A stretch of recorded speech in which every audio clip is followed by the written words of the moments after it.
नमस्ते दोस्तों। इस वीडियो में मंत्रिपरिषद के बारे में पढ़ेंगे। मंत्रिपरिषद जिसको बोला जाता है काउंसिल ऑफ मिनिस्टर, और अनुच्छेद 164 के बारे में डिटेल से जानेंगे। देखिए, अनुच्छेद 164 के जितने भी सब आर्टिकल हैं वो सारे पूछे हुए हैं आरपीएससी ने, और फिर से आरएस प्री में 2026 वाला जो प्री होने वाला है उसमें यहाँ से प्रश्न आने की पूरी संभावना है। तो देखिए, जो भाग 5 है, संविधान का भाग 5, वो संघ का है। उसके बारे में संघ के बारे में पढ़ा जाता है। और भाग जो 6 है उसमें राज्य के बारे में, तो राजस्थान पॉलिटी जो पूरी है वो भाग 6 वाला पार्ट हम पढ़ेंगे, डायरेक्ट से पढ़ेंगे और बहुत अच्छी तरीके से पढ़ेंगे।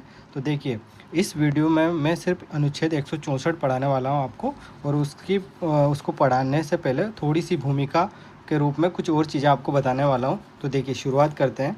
देखिए, भाग 6 राज्य आता है, जिसमें हम मंत्रिपरिषद के बारे में उल्लेख है। तो कौन कौन से आर्टिकल में मंत्रिपरिषद के बारे में उल्लेख है वो आपको पता होना चाहिए। तो वो आर्टिकल मैं आपको इसमें बताने वाला हूँ, और अनुच्छेद 164 जो आर्टिकल 164 है उसको डिटेल से पढ़ाने वाला हूँ।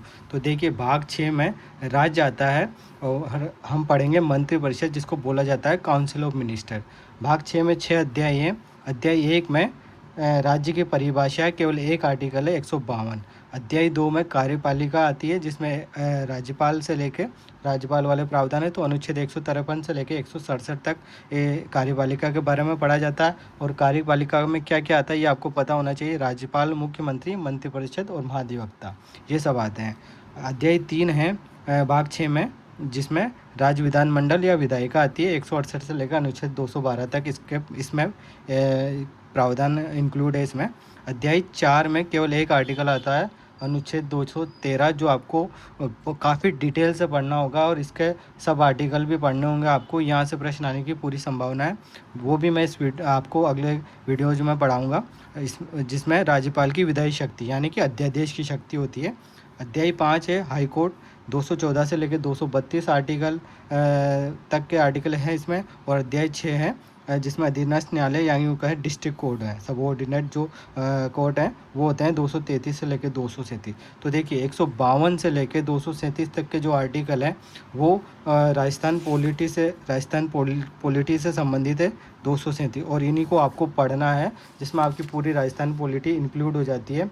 और इनके बारे में डिटेल से आपको पढ़ना होगा, बेयर एक्ट से पढ़ना होगा, क्योंकि जो सब आर्टिकल होते हैं वहाँ से भी अब आरपीएससी प्रश्न पूछ रही है। देखिए, आप एक प्रश्न का आंसर दीजिए मुझे। ये जो कुछ सेंटेंस मैंने लिखे हैं आपको पता होना चाहिए। क्या राज्यपाल को राज्य का प्रमुख कहा जाता है क्या? बताइए आप। और तो ये बात गलत है, राज्यपाल राज्य का प्रमुख नहीं होता, ये राष्ट्रपति के लिए कहा जाता है, क्योंकि राज्य का मतलब देश से होता है संविधान में। तो जो राज्य का जो प्रमुख है, क्योंकि राष्ट्रपति के लिए लिखा जाए, राष्ट्रपति को राज्य का प्रमुख होता है, वो भारत का प्रथम नागरिक होता है और भारत की एकता और अखंडता का प्रतीक होता है। राष्ट्रपति के लिए बात कही जाती है, इसलिए इस सेंटेंस को राज्यपाल के संदर्भ में गलत माना जाएगा। और राज्यपाल राज्य का कार्यकारी प्रमुख होता है, ना कि राज्य का प्रमुख। संवैधानिक मुखिया होता है, केंद्र सरकार के प्रतिनिधि के रूप में कार्य करता है। राज्यपाल का कार्यालय दोहरी भूमिका निभाता है, लेकिन केंद्र सरकार के अधीनस्थ नहीं होता, वो स्वतंत्र संवैधानिक कार्यालय। तो ये बातें भी आपको राज्यपाल के बारे में पता होनी चाहिए। तो ये सामान्य बातें थी जो मैंने यहाँ इंक्लूड किए। अब हम पढ़ते हैं काउंसिल ऑफ मिनिस्टर। देखिए, अनुच्छेद 163, 164 और 167 में इस मंत्रिपरिषद का उल्लेख है, और इन आर्टिकल को डिटेल से पढ़ेंगे। देखिए, शुरू करते हैं। और सेम यही बात जो संघ वाला पार्ट है, भाग 5 संघ में अनुच्छेद 74, 75 और 78 में मंत्रिपरिषद का उल्लेख है, तो इनको भी साथ में पढ़ लेंगे। देखिए, अनुच्छेद 163 में क्या लिखा हुआ है, इसका टाइटल है राज्यपाल को सहायता और सलाह देने के लिए मंत्रिपरिषद होगी। ये बात आपको ध्यान रखना है। अनुच्छेद 163 राज्यपाल को सहायता और सलाह देने के लिए मंत्रिपरिषद होगी, ये लिखा हुआ है बैरेक्ट में। उसके बाद इसके 3 सब आर्टिकल हैं। 163 एक में लिखा हुआ है राज्यपाल को राज्यपाल विवेकानुसार कर्तव्यों के अलावा राज्यपाल को सहायता और सलाह हेतु जो मंत्रिपरिषद होगी उसका मुखिया मुख्यमंत्री होगा। ये बात लिखी हुई है। एक मंत्रिपरिषद होगी और जिसका मुखिया मुख्यमंत्री होगा, 163 एक में लिखा हुआ। दूसरे में लिखा हुआ राज्यपाल की जो स्वविवेकीय शक्तियाँ, उसके बारे में 163 2 में लिखा हुआ कि ऐसा विषय उसे विवेक से कार्य करना है या नहीं, वो भी राज्यपाल डिसाइड करेगा। और उसके बाद उसके जो उसका विनिश्चय अंतिम होगा, उसके द्वारा राज्यपाल के द्वारा किए हुए कार्य को विधिमान नहीं किया जाएगा और उसे प्रश्नगत नहीं किया जाएगा। तो मतलब राज्यपाल को स्वविवेकीय शक्तियाँ होती है, जो मेंशन है 163(2) में, ये आपको ध्यान में रखनी है। 163(3) में है न्यायालय की जांच नहीं हो सकती। किसकी नहीं हो सकती? जो मंत्रियों ने राज्यपाल को क्या और क्यों सलाह दी है, इस बात की न्यायालय जांच नहीं की जा सकती। यानी कि 163 जो आर्टिकल में 3 सब आर्टिकल है, 163 1, 2 और 3 आपको ध्यान रखना है। एक में है एक मंत्रिपरिषद होगी जिसका मुखिया मुख्यमंत्री होगा, दूसरे में उसके स्वविवेकी शक्तियां हैं, तीसरे में न्यायालय जांच नहीं कर सकता कि मंत्रियों ने राज्यपाल को क्या और क्यों सलाह दी है। ये आपको ध्यान में रखना है, क्या और क्यों सलाह दी है। देखिए, 1 मिनट, आपको दिख नहीं रहा होगा 163(3) में कि न्यायालय जांच नहीं की जा सकती कि मंत्रियों ने राज्यपाल को क्या और क्यों सलाह दी है। तो ये आपको ध्यान में रखना है। सेम बात जो अनुच्छेद भाग 5 में है, अनुच्छेद 74 में लिखी हो कि राष्ट्रपति को सहायता सलाह देने के लिए एक मंत्री परिषद होगी, लेकिन यहाँ पे सिर्फ 2 बातें लिखी हुई है। राष्ट्रपति के पास स्वविवेकीय शक्तियाँ नहीं होती, जबकि राज्यपाल के पास स्वविवेकीय शक्तियाँ होती है और उनको 163(2) में बताया हुआ है। और स्वविवेक से कार्य करने का विनिश्चय भी राज्यपाल ही करता है, ये बात भी आपको ध्यान में रखना है। और ये 3 आर्टिकल है, इधर 2 ही आर्टिकल है। 74(1) में लिखा हुआ है मंत्रिपरिषद होगी, राष्ट्रपति को सहायता और सलाह देने के लिए मंत्रिपरिषद होगी जिसका मुखिया पीएम होगा, और सलाह पर पुनर्विचार के लिए कह सकता है राष्ट्रपति, लेकिन उस पुनर्विचार के बाद सलाह अनुसार कार्य करना होगा राष्ट्रपति को। मंत्रिपरिषद को पुनर्विचार के लिए कह सकता है, इस तरह से लिखा हुआ है। पुनर्विचार की बात राज्यपाल के बारे में नहीं लिखी हुई है। दूसरा 74(2) में लिखा हुआ है न्यायालय जांच नहीं की जा सकती कि मंत्रियों ने राष्ट्रपति को क्या और क्यों सलाह दी है। तो इस तरह से आपको ये दोनों आर्टिकल देखने हैं। 163 के समकक्ष 74 आर्टिकल, भाग 6 में 163 है, भाग 5 में 74 वाला आर्टिकल है। तो इस तरह से ये बात मंत्रिपरिषद के बारे में इन दोनों आर्टिकल में उल्लेख किया गया है। एक आर्टिकल हमने पढ़ा। अब हम पढ़ते हैं 164वां आर्टिकल। देखिए, 164वां आर्टिकल है मंत्रियों के बारे में अन्य उपबंध। तो मंत्रियों के बारे में जो उपबंध है, और ये जो इसमें 5 सब आर्टिकल है, यहाँ से प्रश्न आरपीएससी ने खूब बार पूछा, तो आपको अच्छे से के बारे में डिटेल से ये आर्टिकल पता होना चाहिए। 164 का टाइटल है मंत्रियों के बारे में अन्य उपबंध। अब 164(1) में क्या लिखा है कि सीएम की नियुक्ति राज्यपाल करेगा, अन्य मंत्रियों की नियुक्ति राज्यपाल मुख्यमंत्री की सलाह से करेगा, और जो मंत्री है राज्यपाल के प्रसाद पर नियंत्रण रहेंगे। 164(1) में 3 बातें लिखी हुई है, आपको ये ध्यान रखनी है। और 164(1) के जो बाद में जोड़ा गया और कौन से संविधान संशोधन के द्वारा जोड़ा गया, ये 91 वहाँ जो संविधान संशोधन था उसके द्वारा जो ये जोड़ा गया है, आपको ध्यान रखना है। और 2003 में वो ये संविधान संशोधन हुआ, ये भी आपको ध्यान रखना है। अब क्या जोड़ा गया था इसमें? मंत्रिपरिषद का आकार निश्चित किया गया कि मंत्रिपरिषद में मंत्रियों की कुल संख्या कितनी होगी। तो मंत्रियों की संख्या विधानसभा के सदस्यों की कुल संख्या का 15% से अधिक नहीं होगी।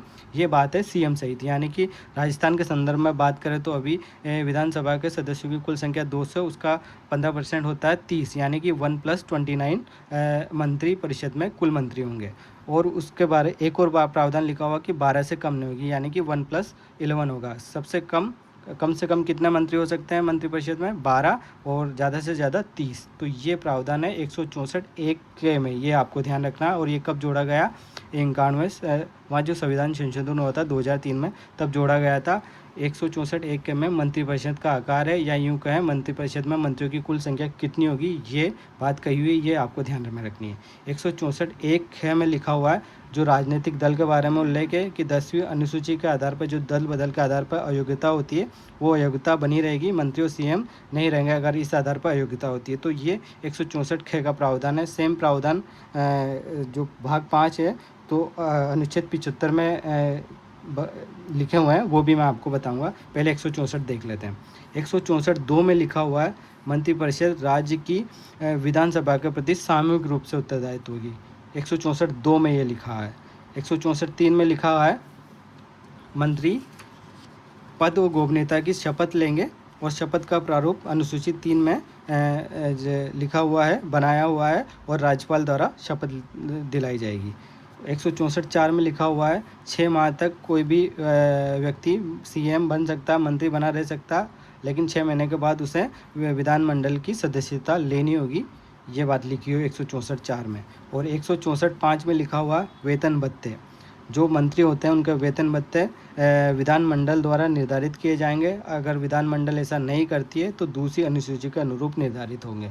तो ये 164 में ये 5 आर्टिकल है और 5 सब आर्टिकल है 164 में, आपको ध्यान में रखना है। 164(1) में सीएम की नियुक्ति, मंत्रियों की नियुक्ति और राष्ट्रपति के प्रसाद पर्यंत की बात है। 164(1) में मंत्रिपरिषद का आकार है। 164(1) में राजनीतिक दल और 10वीं अनुसूची के पैरा 2 का आधार पर जो योग्यता है वो बनी रहेगी। और 164(2) में है मंत्रिपरिषद राज्यसभा राज्य की विधानसभा के प्रति सामूहिक उत्तरदायित्व होगा उनका। 164(3) में शपथ है। 164(4) में 6 माह का प्रावधान है। 164(5) में वेतन और भत्ते। सेम यही आर्टिकल इधर भाग 5 में है, जो मंत्रियों के बारे में अन्य उपबंध करते हैं। संघ वाली बात है। 75(1) में पीएम की नियुक्ति है। प्रधानमंत्री की नियुक्ति राष्ट्रपति करेगा और राष्ट्रपति की प्रधानमंत्री की सलाह से अन्य मंत्रियों की नियुक्ति करेगा। तो ये वाला प्रावधान है। यहाँ पे एक प्रावधान लिखा हुआ नहीं है। जो 164(1) में 3 बातें लिखी हुई थी कि जो मंत्री होंगे वो राष्ट्रपति के प्रसाद पर्यंत बने रहेंगे, ये 175(1) में ना लिखा होकर दूसरी में लिखी हुई है प्रसाद पर्यंत वाली बात। इसलिए यहाँ पे 6 सब आर्टिकल है, तो आपको ये बात ध्यान में रखनी है।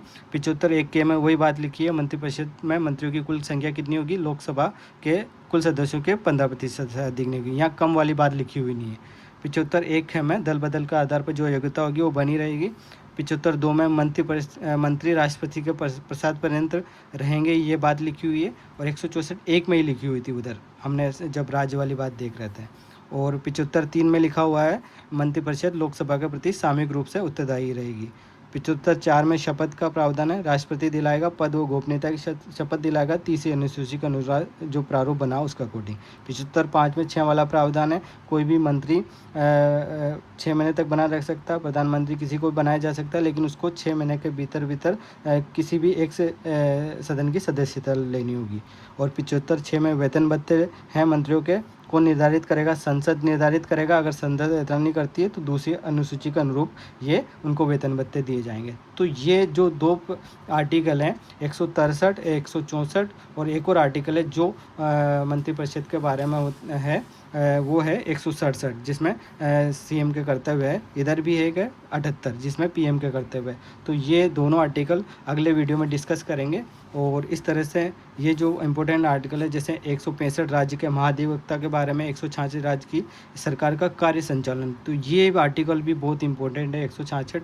यहाँ से भी आरपीएससी प्री में प्रश्न, आरएस प्री में प्रश्न आ सकता है। इसके सब आर्टिकल डिस्कस करेंगे अगले वीडियो में। और इधर भारत सरकार के कार्य संचालन, इस 77 वाले के भी सब आर्टिकल डिस्कस करेंगे और बहुत अच्छी तरीके से इसी तरीके से डिस्कस करेंगे। अब देख लेते हैं मंत्रिपरिषद क्या है और मंत्रिपरिषद और कैबिनेट में क्या अंतर होता है। देखिए मंत्रिपरिषद में, देखिए मंत्रिपरिषद और मंत्रिमंडल में क्या अंतर होता है। तो मंत्रिपरिषद थोड़ा बड़ी होती है। इसके 3 भाग होते हैं। इसमें कैबिनेट मंत्री भी होते हैं, इसमें कैबिनेट मंत्री होते हैं, राज्य मंत्री होते हैं, उप मंत्री होते हैं, तीनों तरह के मंत्री होते हैं। जबकि जो मंत्रिमंडल होती है वो छोटी होती है, इसमें केवल कैबिनेट मंत्री होते हैं। इस तरह से ये प्रमुख अंतर है मंत्रिपरिषद और मंत्रिमंडल में। तो काउंसिल ऑफ मिनिस्टर के बारे में मैंने इस वीडियो में आपको सब कुछ बताया। और हमने शुरुआत करी है राजस्थान पॉलिटी की। हमने भाग 6 जिसमें 6 अध्याय हैं और अभी हमने आर्टिकल पढ़ा है 164 और 163 और उधर संघ की साथ में कंपैरिजन किया है आर्टिकल 74 और 75। तो ये अगर आपको समझ में आया है और इस तरह से आपको चीज़ें अगर इजी लग रही है, आपको समझ में आता है, पॉलिटी को देखिए याद करना होता है क्योंकि संविधान में क्या लिखा हुआ नहीं है और क्या लिखा हुआ है, इन सब चीज़ों से प्रश्न बनते हैं। और आपको अगर एक शब्द भी इधर उधर हो जाता है तो आपका प्रश्न गलत हो सकता है। तो चीज़ों को बहुत अच्छी तरीके से आपको पढ़नी होगी और इन आर्टिकल के भी सब आर्टिकल आपको देखने होंगे और किस तरह से बेयर एक्ट को पढ़ा जाता है। ये सब पॉलिटी को इसी तरीके से पढ़ेंगे। अगर आपको वीडियो अच्छा लगा तो आप चैनल को प्लीज़ सब्सक्राइब करना।